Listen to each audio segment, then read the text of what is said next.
Women played a major role in the Egyptian revolution 2 years ago, which brought down the government of Hosni Mubarak. But since then, some activists say violence against women has been on the rise, including disturbing cases of gang rape. I talked about this issue with our Cairo correspondent, Elizabeth Arrott. We begin now with a clip of her report from February, which was a particularly difficult month for women in Egypt. Take a look. Mob sexual violence against female protesters has skyrocketed in the past month, with at least 19 attacks reported on Tahrir Square in one day alone. As in this video, the victim is encircled by a group of men. The men rip off the women's clothes and violate them with hands, sticks, and, in at least one case, a blade. Women have rallied in protest, demanding the president investigate and bring those responsible to justice. Sexual attacks have been long endemic in Egypt, with many women reporting frequent harassment just going about their lives. Women can find it bewildering. When I go in the street and found something hit me or touch my body, what are they think about? How they could do that? It's a long history in Egypt of sexual harassment on the street. But earlier this year, during the celebrations of the anniversary of the revolution, there was a particularly difficult time where there were these, it seemed, orchestrated rapes and assaults of women in Tahrir Square itself. And people did come forward, and that was a bit unusual. There is a stigma attached, and people, especially women's rights groups, are trying to lower that stigma and have this problem addressed. And what types of assaults are we talking about? Can you give us a little bit of a description of what women are facing on a daily basis? Everything from walking down the street and being called names or lewd comments, to being touched, to being groped, and then in the worst cases attacked, sometimes taken by taxi drivers and put aside. The ones that made a lot of news in Tahrir, groups of men would single out a woman, encircle her, and then create confusion by saying that they were rescuing them, but then in fact were the people who were actually doing the attacking.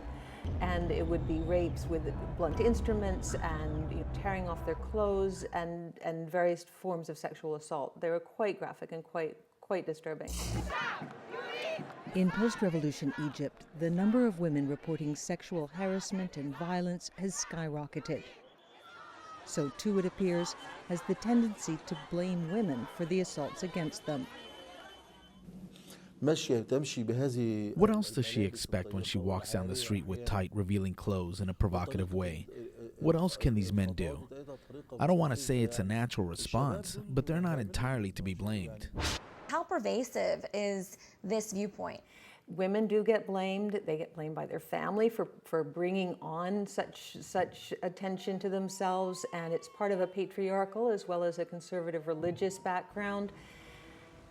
There are people speaking up against it, and again, in this man himself, people have criticized him, the government criticized him. So there is a little bit more public awareness, not a lot, but it's beginning.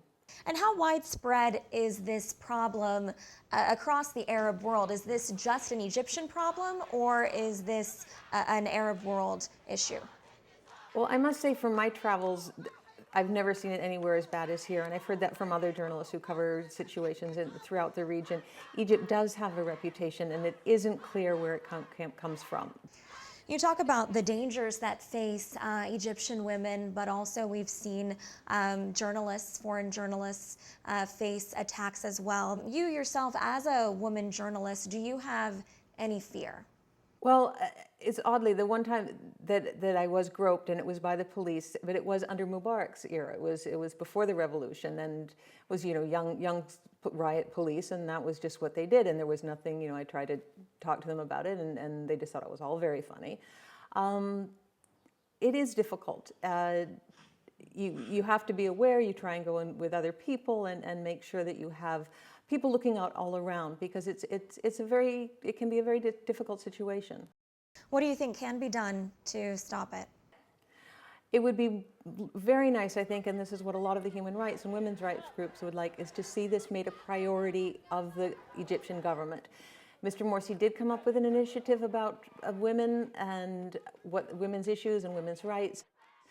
And he said that addressing sexual harassment was a top priority, but in terms of concrete action, the entire concrete action was to hold a workshop for one day.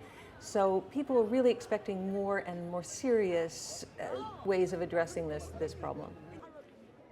VOA Cairo correspondent Elizabeth Arrott. Violence against women is, of course, a worldwide problem with many different motives. Now, in Egypt, activists say sexual assaults are often politically motivated, intended to intimidate women against advocating for change.